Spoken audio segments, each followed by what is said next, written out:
This program discusses a disturbing and violent crime. Viewer discretion is advised. Today, the dramatic conclusion of In Cold Blood, a daughter's brutal murder. She was 12 years old. I mean, she was a baby. Shanda Sharer's murder by 4 teenage girls made national headlines with its brutality. Now, one of the murderers is out of jail. You all know she is here. What would you do? If anytime you want it stopped, you just tell me and it stops. What would you say? She can come out now. If you were face to face with one of the women who murdered your 12-year-old daughter. Why? Why did you do it to her? You doused her with gasoline. While she was begging for my mom. Tell me how somebody does that. And a tearful request. That's the only thing I ask of you. As this mother and daughter lash out at Shanda's killer. You're sick. Dogs don't tear their prey apart the way you all tore her apart. You were there when she was stabbed. You were there when she was lit on fire. Who does this? After 19 years, this family finally gets their answers. Tell us the truth. When she was pleading and begging for her life, what did you see in her eyes? Friday, we introduced you to the shocking story of teen murderers who killed an innocent 12-year-old girl by the name of Shanda Sharer. Now, I talked to her mother, Jacque, and her older sister, Paige. They are struggling, as you might well imagine, with feelings, anger, all the things that would be involved if you lost a loved one in this way. Now today, for the first time, these two family members are going to confront one of these murderers that committed this savage act against their daughter. Here's what happened on Friday. Previously. It was a brutal slaying. 12-year-old Shanda Sharer was repeatedly beaten and sodomized for hours. 15-year-old Hope Rippey and 3 other girls admitted to torturing 12-year-old Sharer, then burning her alive. Sunday, police arrested 16-year-old Melinda Loveless and Lori Tackett and charged them with murder. The 18-year-old Loveless planned the murder of 12-year-old Shanda Sharer to punish Sharer for stealing her lesbian girlfriend. These older girls get her out of the house some way. Yes. They put her in the car. Melinda is under a blanket in the back seat. And Melinda came up from behind and put a knife to her neck.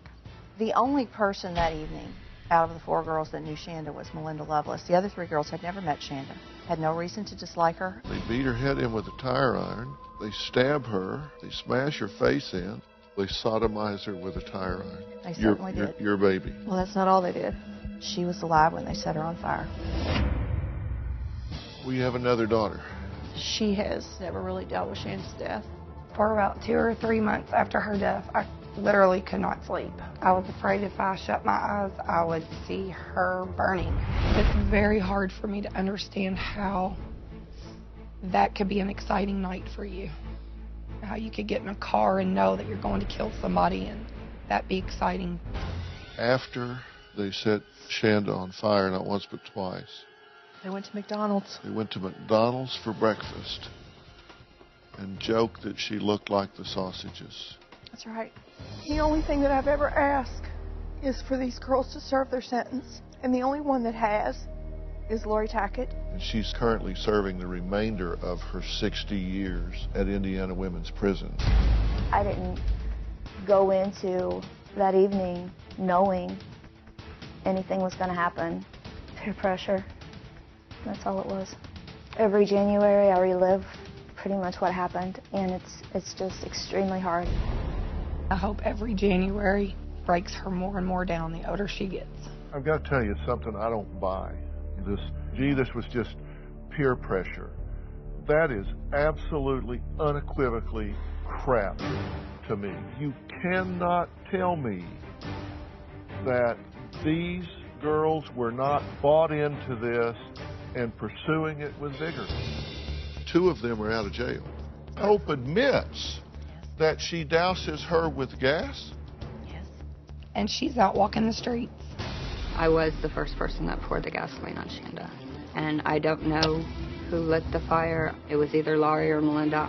You know, something to start out all like fun and games, and it's just going to be, you know, a rowdy night and turn into something so incredibly out of control.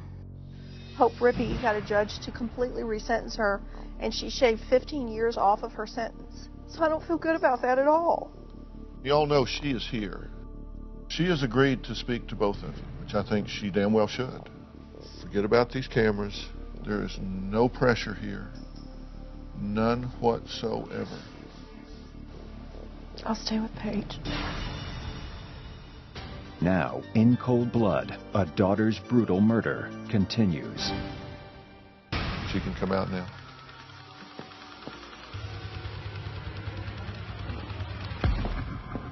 I'm Dr. Phil. Okay. Proceed if you will. Why did you want to be here today? There were a couple of reasons why I wanted to be here. I just felt that it was important that if you had contacted the show and you felt like you needed closure, that if there was anything that I could do to help with that, then I felt like it was important for me to be here for that. And I've not apologized to you in court or at any other time because I just haven't felt that. Do you think I'm sorry is going to change anything? No, I don't. I don't at all. Okay. And that's why I haven't. I've always felt like it was not anything that you needed, or, I don't know necessarily to say needed is appropriate, but I just have never felt like it was something that I should do, and especially not in a courtroom. And I felt like if this was my opportunity to express that to you, that I should take that opportunity. What do you mean, what they needed? It's like you're doing them a favor? I don't No, understand. I'm not trying to do them a favor. I don't mean it like that. And I don't mean it disrespectfully in any way. And that's why I've never said it. Because I don't want to be like that. You are like that. And I understand that you feel that way. I don't feel it. I know it. And that's fine. Hope, let me ask you a question. How do you think you could have made this up to us? What could you have done to make this up to us and to Shanda? I don't think that there's anything that I could do to make this up to you. But there was. There was one thing you could have done. You could have stayed in prison, and you could have served out your sentence. That's what you could have done. There was only one thing you could have done, because you can't bring her back. You can't make that night go away. You can't take back all that you did to my child. But you could have stayed in jail, and you could have served your sentence. That's the only thing that they ask of you. That's the only thing I ask of you.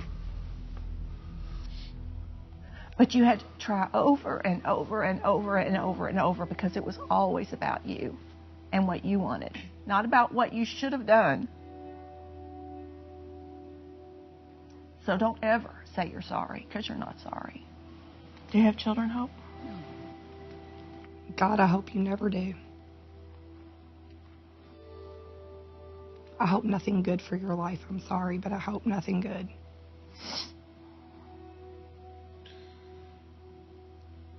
Because, see, I get to sit here next to you. She's 6 feet under because of you. We don't get to see her and sit next to her and talk to her and have interviews with people. I don't know how you get up every day and look at yourself in the mirror. I don't. I didn't think I wanted to speak to you, but I really do want to ask you a question. Why? Why did you do it to her? You didn't even know her. You never met her. How could you just, tell me how somebody does that? I don't have an answer for you on that, and I'm sorry. Just tell me. Tell me how you did it. I did do it. I know. I did. And so tell me how that happens. I don't have an answer for that. I don't, and I'm sorry. Nothing that I have is a justification. That's a reason. I think, Hope, what I do think you can offer at this point is some honesty and some candor. Absolutely. But come on. I've been doing this a long time. You premeditatedly made a plan. You went to these these people's sister and daughter's door and lured her into a car knowing a woman was laying in the back with a knife and put it to her throat. You participated in all of these assaults and these humiliations. You doused her with gasoline. A human being that you didn't even know. You doused her with gasoline. And they're wanting to know, who does this? Why did you do that? True? That's what you want to know. Yes. That's what happened. You've denied having parts in other of this, but you were there when she was stabbed. You were there when she was hit in the head. You were there when she was lit on fire. And you participated in the setup, the dousing of the gas. So just, hey, I'm a follower doesn't cover it. Absolutely. So what is the answer? Coming up. I came on here so that I could tell you the truth. You poured the gasoline on her little head while she was begging for my mom. And later, meet the woman Jacque says is the reason her daughter is dead. Amanda Hebron is a predator. My daughter would still be alive if it weren't for her. When in cold blood, a daughter's brutal murder continues. Across this great country, from coast to coast, you've told me about the crossroads we're facing. That's exactly why I wrote We've Got Issues, How You Can Stand Strong for America's Soul and Sanity. This book isn't just a conversation starter. It's a roadmap for standing strong in the face of adversity, for embracing our core values when they're needed most. We're talking about real strategies for real people dealing with real issues, from navigating the complexities of today's polarized world to fortifying our families. And I set forth in the book 10 principles that I think are critical for a healthy society. This is not about politics. I'm not a politician, don't want to be a politician, don't know enough about politics to talk about it. But I talk about every angle of life as we know it, from family and relationships to the burning issues that are shaping our world today. We've got issues. How you can stand strong for America's soul and sanity. And you'll find it anywhere books are sold. It's about time we start addressing what truly matters. On Oops the Podcast, join me, comedian Giulio Gallerati, as I examine everyday life, the mistakes, the bad decisions, the goals, the jokes, the social engagements, and all things in between. I'm joined every week by producer and personal confidant Ryan Lynch, various other comedians, for witty, candid, and intoxicating conversation. Our listeners love Oops for its sophisticated banter, aka your mom could listen, and many feel like they're in the room with us chopping it up with old pals. You can find every episode of this show on Apple Podcasts, Spotify, or YouTube. We now return to In Cold Blood, a daughter's brutal murder. Hope Rippey was one of 4 teenage girls convicted in the brutal slaying of 12-year-old Shanda Sharer. Now out of jail, she's facing her victim's family for the very first time. You were there when she was hit in the head. You were there when she was lit on fire. And you participated in the setup, the dousing of the gas. So just, hey, I'm a follower doesn't cover it. Absolutely. So what is the answer? The answer is I just didn't know what to do. I didn't know what to do. I didn't know, and I know how pathetic that sounds. That's why I just don't know how to answer that with anything that makes any sense. You were alone for at least 4 hours. Yes. When you didn't have an intimidating person there, you didn't have someone there saying, I'll beat you up if you do this, I'll kill you if you tell. You could have walked into a police station and had full police protection, and that girl might still be alive today if, when you were alone, you had done the right thing. You're right. So don't tell me it was intimidation. You were alone. I'm not saying that. I'm not saying that. I know that I absolutely, from the moment it began till the moment it ended, I could have stopped this. Yes, I understand that. Yeah. I understand it. I completely understand that. And why did you not? I don't have an answer for that. Well, I don't have an that's answer not an for that. answer. But it's the only answer that I have. You're sick. I was a weak person. I was weak, and I just didn't know. Okay. Did you feel power that the 4 of you had control of her and could make her do anything and do anything to her you wanted to? Was that a high for you at the time? No, at all. What did you get out of hurting and murdering this girl? I did not do this to get something out of it. I didn't feel anything out of it. What did you do it for then? What motivated you to do it? Because I was going along with it. And I'm sorry that that sounds like an excuse or that that sounds like an empty response, but that is the truth. You took her watch. You took a little girl's watch. Stripped down in the woods, you took a little girl's watch. What did you see in her eyes? Tell us the truth. Did you look her in the eye? No. When she was pleading and begging for her life, what did you feel? What did you think? I didn't feel or think anything. I mean, I wasn't. Exactly. And you still don't. Did you have any empathy for her? I did, but I was afraid I was afraid. And I'm sorry that that doesn't sound What were you like afraid a good of? enough excuse. I was afraid of the people that I was with. You were one of them. You are one of them. What else were you afraid of? That they were going to do that to you? I didn't know what was going to happen. I didn't know. You did know. You did know. You knew You knew before you went and picked her up what you were going to do. I'm sorry, but that's not. The testimony was that Lori told you she was going to kill a little girl that night. That's not. You all even talked to Tony about it on the way to There New was Albany. conversation Yeah. that Melinda was upset with She was Shanda, going to kill a little girl. and that she was going to kill her. Yes. But it was not taken seriously, and Oh. I'm sorry. So when I you mean, went- I came on here so that I could tell you the truth, and I'm sorry if you don't feel like I'm telling you the truth, but I'm doing the best that I can to tell you the truth, and that's why I came out here, not to lie to you, not to make up excuses for you, not for any other reason, but I don't have all of the answers, and I'm sorry for that. Well, I am sorry for that, and I will take whatever punishment you feel like you need to say to me. Anything that you feel like you need to say, that's fine. But I'm telling you the truth. when you were at Melinda's house and she showed you the knife she was going to kill Shanda with, did you not believe it then? No, I did not believe her when she was saying it. I didn't believe her. So when you went to the witch's castle, you still didn't believe it? No, I didn't. So let me ask you, you just do that on a regular basis? No. You just take people out and do that to them and make them take their clothes off? No. Did this go further than you thought it was going to go? Yeah, it went way further than I thought that it What was did going you to go. think was going to happen? I thought that there was probably going to be a fight. I did think that she was going to be beat up, and that is horrible, and I understand that. But that is what I thought was going to happen, and that is the extent of what I thought was going to happen. I did not think that it was going to go to the extent that it did.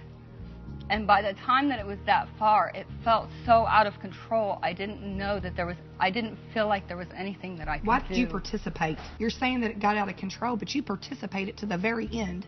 You're right, You poured I the did. gasoline on her little head while she was begging for my mom. You didn't stop to the very end. Did you know that she was going to die then? Yeah, I knew. When you were pouring the gas, you knew this girl's I going to knew be that dead. that was, yes. So you made that conscious decision to participate. Did you ever think about running away? No. Why didn't you tell Mr. and Mrs. Tackett what was going on? I don't know. I don't know why. I've dealt with this for years. I've tried to figure this out, and I've done everything that I can in my power to try and figure this out in my own head. I know that what I did was horrible.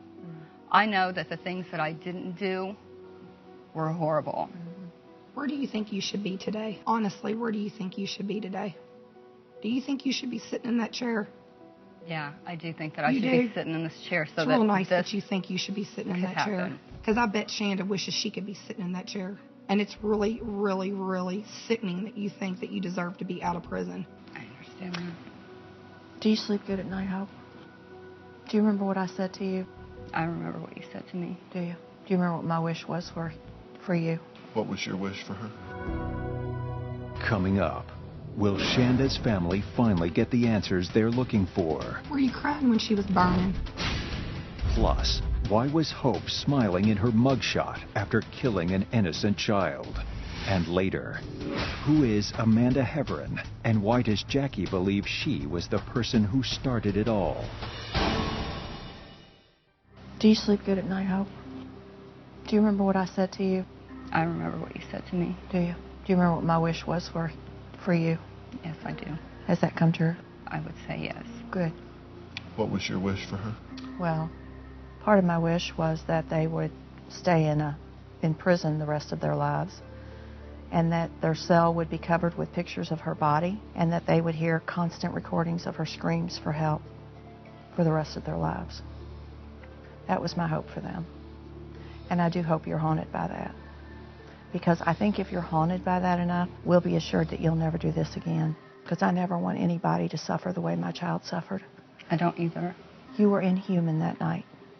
You were not even, there was not even a hint of being human that night. Dogs don't tear their prey apart the way you all tore her apart. She was 12 years old. She was a beautiful, happy child. Had her whole life ahead of her, and you took it away. And you destroyed our life. I just want you to always remember what you did. I don't want you to ever live a day that you don't see her face. Ever. That there's nothing you can say and there's nothing you can do. And whether I forgive you or not is totally, totally irrelevant. Because your judgment comes later. I have nothing to do with it. Is there anything you would like to say to them? Just that I'm sorry. And that I will do everything that's in my power to try and keep this from ever happening. And I don't know if you think that I could do that there's anything that I can say or do, but I mean, if there is, then I will. And I do think about it every day. I don't ever want somebody to have to deal with this again. And not because of what I had to deal with, because of what you went through and what your family went through, because of our decision making, because of our inability to stand up and make the right decisions. Let me just tell you this. Unless you have a child and your child is murdered like mine was, you'll never know what we've gone through and what we go through every day. But I hear you saying that you knew what you set out to do was bad. You were with a gang of girls that were going to go get a 12-year-old child and beat them up. And you get that was bad. But you never thought it was going to spiral into someone being tortured for 10 hours and then ultimately killed. That was not in your head when you started. Yes, that's true. But that's what it snowballed into. That is what happened. Do you get the gravity of that? Absolutely. You don't trivialize that? You don't minimize that? No, not at all. I cannot imagine. No. And no, I don't at all trivialize it at all. And you sit here convicted of murder. Yes. And you said that you were scared at the time. I do get how you can be scared at the time. What I don't get is when you had the 4 hours, you did nothing about it. What I don't get is this picture right here. I know. This is a mugshot where you have been arrested after the death of an innocent child. And you're smiling ear to ear. When I was arrested and I was taken in to be fingerprinted and have my mugshot taken, the two detectives that were with me were joking about my age and referring to the fact that they had kids my age, and I mean, they were just trying, because I was upset and I was crying, and they were trying to... What were you upset and crying about? Because of what had happened and what was going on. Were you crying when she was burning and begging for her mommy? Actually, I was. You were? Yeah, actually I was. So how did you keep pouring the gasoline on her when she... And you were crying while you were pouring gasoline? No, I was crying when we left. But you weren't doing it when you were pouring the gas, were you? What made you cry? Because of what had happened. Because... You weren't sad, because if you were sad, you wouldn't have done it. And you would have told somebody. You're not sad today. You just have to deal with it. Because you already did it. You will always be a murderer. Were you rehabilitated in prison? I felt like I went through the changes, and I felt that I dealt with a lot of things that led up to that night. And I feel that, you know, I grew up there. And so, I mean, my response to that would be yes. What happened in your life, Hope, that made you capable of this kind of a crime? I don't know that anything happened in my life that made me, I mean, I don't have an excuse like that. I didn't have, a horrible childhood where I was abused, and, I just was a weak kid. I don't call somebody that murders a 12-year-old little girl and pours gasoline on her and sets her on fire weak. I'm sorry, but that's the furthest thing that I think. Normal people don't do that. I know that. Are you at risk to do this kind of thing again? No. Why not? What do you know now that you didn't know then? I know that no matter what, I would stand up for somebody. And I know that I would make a different decision. I know that. Is there anything else you'd like to say to Hope? You can't do anything to make me better. You can't do anything to make her better. You can't bring Shanda back. And I'll never understand. I don't know how I am sitting here looking at a person who is considered a human being that breathes and speaks and laughs and smiles that is capable of that kind of crime. Is there anything you want to say? Just that, I mean, I understand that you don't forgive me and that you may never, and I understand that, but truly, truly, with everything in me, I am sorry. I truly am, and I'm sorry that even saying that sounds... I'm sorry. I just don't know what else to say. How would your parents feel if it was you 6 feet under? I don't know. I don't know. You don't know. So don't tell us you're sorry. Forgiveness is not an issue. She's dead. She suffered. She had no life. And I don't have to forgive you. No, you don't. Doesn't mean a thing. So never hurt anybody else again. That's all I can ask of you. Because there's nothing you can do to make my life better. Coming up, Shanda's mother says a 5th girl should have gone to jail for her daughter's murder. Amanda molested my child. Amanda Hebron is a predator. My daughter would still be alive if it weren't for her. And later, Amanda Hebron is here to set the record straight. Did you know Melinda had made a death threat? She told you she was going to kill Shanda, right? When in cold blood, a daughter's brutal murder continues. You're a podcast listener, and this is a podcast ad. Reach great listeners like yourself with podcast advertising from Lips and Ads. Choose from hundreds of top podcasts offering host endorsements, or run a reproduced ad like this one across thousands of shows to reach your target audience with Lips and Ads. Go to lipsandads.com now. That's LIBSYN ads.com. We now return to In Cold Blood, a daughter's brutal murder. Melinda Loveless allegedly had an obsession that led to Shanda's horrific killing. What was behind Melinda's reported obsession? Shanda's mother says it all links back to one person, Amanda Hebron. So who is Amanda, and what exactly was her role in this tragedy? As you look back at the days or the weeks leading up to this event, in retrospect, were things changing with her? Was something happening? Not in the days leading up. In fact, for probably a month or so before the murder, we thought everything was fine. We had no indication at all that anything was bad like it was. Grades were holding? Or grades were great, new friends, happy again. You say happy again. Right. Tell me about the dip was when she got involved with the wrong people and became friends with the wrong person. And she was put in a situation where she met a person named Amanda Hebron, and that's what started. That was the beginning of the end. Amanda was older than her. They were put in detention together, actually. That was the very first time Shanda had ever been in trouble in school in her entire life. But they got in trouble together, went in detention, and Shanda was in a school where she was desperate to be accepted. Had no friends, didn't know anybody. Sure. Amanda then put her hand out and said, "Let me be your friend," and Shanda needed a friend. I knew from the very beginning it was a bad relationship, and it got worse and worse, and Shanda got worse and worse. Everything about her changed. Was Amanda defining this beyond friendship? Oh, yes. Amanda molested Shanda. There's just no easy way to put that. Amanda was and is a lesbian, which Shanda didn't even know her sexuality. She was 12. She was 12.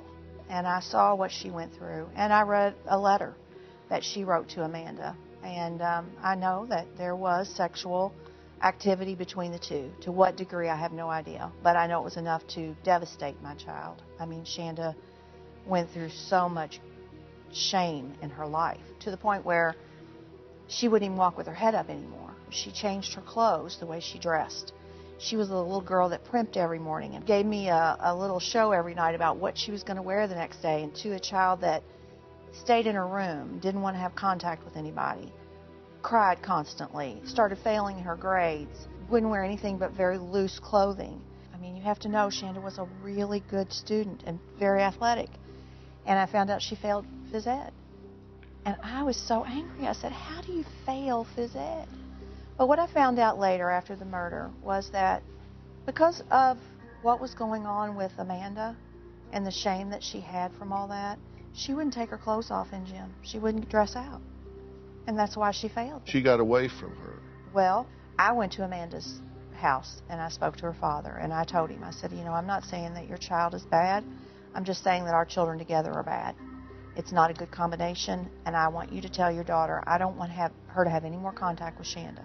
Thought things were getting better, and then I got a letter that apparently Shanda had mailed but forgot to put a stamp on. That was the letter that let me know there was physical contact between her and Amanda, and that she was, in fact, still having contact with her after I told her not to. But you think Amanda had a lot to do with this? Amanda molested my child. Amanda Hebron is a predator. My daughter would still be alive if it weren't for her. So you think she's the first link in the chain? She is the first link in the chain. Melinda told her, if you don't stay away from Shanda, I will kill her. Coming up, Amanda Hebron, the pivotal link between Shanda and her killers, sits down with Dr. Phil to give her side of the story. Is she the reason Shanda Sharer is dead? If you would like to purchase a tape or transcripts of your favorite Dr. Phil show, please log on to drphil.com or call 866-4-DR-PHIL. That's 866-437-7445. 866-437-7445. We now return to In Cold Blood, a daughter's brutal murder. Was Shanda Sharer the victim of a teenage love obsession gone horribly wrong? When Melinda Loveless and Amanda Hebron's tumultuous relationship went sour, Amanda turned her affections to 12-year-old Shanda. According to prosecutors, Melinda, consumed with jealousy, set her sights on getting Shanda out of the picture and hatched a plot with 3 other teenagers that left the innocent young girl dead. So who is Amanda Hebron, and what was her relationship with Shanda? When I think of Shanda's murder, it all started when she met Amanda Hebron. That's when life changed. It got to the point where I forbid Shanda to have anything to do with Amanda. I want her to stay away from her. I want her to leave her alone. Her relationship with Amanda Hebron is what made her the victim of this crime, because Melinda Loveless killed her because she was jealous of her relationship with Amanda Hebron. After Shanda had died, and I cleaned her bedroom out, I found in the back of her closet a shoebox full of letters from Amanda Hebron, where her and Shanda had went back and forth. I think they had had a sexual experience where Shanda was trying to get away from her. That's not what I like. That's not what I want. You're not a boy. And Amanda kept telling her, trying to persuade her, Amanda was not going to have Shanda get away from her. She wanted that relationship and was going to do whatever it took to have that relationship. And I feel in my heart that if she would have quit pursuing my sister would not be dead today. And Amanda gets to walk around every day and live her happy little life. I don't even know if she even thinks about what she really caused. And she caused this. I blame Amanda Hebron. Her family feels that you molested their daughter. Well, I mean, you can't molest somebody when she came to me first. I never came to Shanda like that. Shanda locked me in her bathroom and made the first move on me, not the other way around. Did you have a sexual relationship with her? Yes. Did you think that because she was only 12 that it wasn't a good idea? I mean, she was seeing boys older than me, so obviously, I mean, she knows what she was getting into. I didn't do nothing to her that she didn't want me to do. What they may call intimate, we wasn't intimate like that. Not like a male and female is intimate. Did you know that Melinda had made a death threat against her? Mm-hmm. She told you she was going to kill her, right? Yes, and I went to the youth prosecutor and told them about it. What'd you tell? I gave them the letters that Melinda had wrote me, and I guess they said they was going to have a meeting with the parents, but I never heard anything about it after that. And she confessed to you after the fact, correct? Yes. Did she show you the bloody trunk? Yes. And Shanda's bloody clothes? Yes. And you didn't tell anybody? No, because I just didn't believe it. Because one minute they were laughing, the next minute they were crying, so it was hard to tell which was fake and which was true. So you knew she was dead. You believe, when you heard those details, did you believe it? I mean, part of me did, but part of me didn't. Did you ever think that you should warn Shanda's parents that she had made a death threat against her? My dad warned them about the letters. The youth prosecutor warned them about the letters and everything that was going on. They feel like this started with her relationship with you, and that you could have said something. When they told you, they confessed to you that they killed her. Yeah, I did confess to people that they were going to kill her. So maybe the authorities could have done more stuff. And maybe her dad could have done something, you know, when those 3 girls knocked on the door and Shanda answered the door, and he was like, "Who is that?" And that's what I was told. He didn't even know that. She didn't even know who those girls were. You're not blaming the father. I'm not blaming anybody but the girls that did it. Well, but it sounds like you're kind of putting something on the father. Well, I mean, they're putting it all on me. We've got a dead child here, I understand right? that. I mean, come on. Let's not. We don't want to throw rocks at a dead Right. child. I mean, they're throwing rocks at me, though. I understand. You know, I've lost a lot during this. I lost basketball scholarships because of it. You know, I got kicked off the basketball team because of it. You know, there's a lot of things that I lost because of it that I had to sacrifice. They just don't know the story. I didn't come on to Shanda like that. She came on to me. And you're completely at peace with your role in this thing. You don't feel guilty about any aspect of this whatsoever. You have no regrets. I mean, I do in part feel guilty for not telling somebody when I found out about it. Nobody was calling my house looking for Shanda. So in reality, I didn't know that it was true because nobody was calling me looking for her. You think that would have been the first place they would call was my house. Well, her mother did call your house, didn't she? Well, I never got that message that she called. Maybe my dad may have known and maybe didn't tell me. But did you tell your father that these girls had confessed to killing Shanda? I did, like 2, 3 hours later after I was told. But you said you didn't want to get anybody in trouble, right? That's why you waited to tell? That's not that I want to get anybody in trouble. It's just I didn't know if that had really happened. I didn't want to call and be like, "Hey, I heard this," and it not been true. You said Shanda's mother's made your life miserable? Well, mine and a lot of my family's, yes. You understand they've suffered a tremendous loss. Yeah, that's all about. You seem pretty smug about this, and I would have thought that you would have had a lot more compassion. I have had compassion, but just the thought that somebody would call me a child molester upsets me. I understand. Is there anything you want to say to them? I am sorry that this has happened. You know, ultimately, Shanda's father paid the price too by drinking himself to death, and I really am sorry. I mean, it hurts my feelings. They think I'm a child molester because I'm not. Is there anything you haven't said that you would like to say? I never got to say goodbye to her, you know. I didn't get to go to her funeral. I was threatened not to go to her funeral. And I didn't get to say goodbye to her. I'm not responsible for anything that's happened in Amanda's life. She's responsible for her own actions. I didn't ask my daughter to be murdered. I didn't ask Amanda to molest, to be a predator, to have sex, whatever kind of sex it is that she wants to know about with Shanda. Shanda was 12 years old. When we talk about molestation, it's a different kind of molestation. It was if you would have just left her alone and went away, maybe she would still be here, but you wouldn't just go away. When I heard Amanda say, well, you know, it's affected me because I got kicked off the basketball team, or all the little trivial things that she mentioned, that is typical Amanda Heverin. Amanda Heverin was just as guilty and just as culpable as all the other 4 girls that went to prison. Amanda should have been right there with them.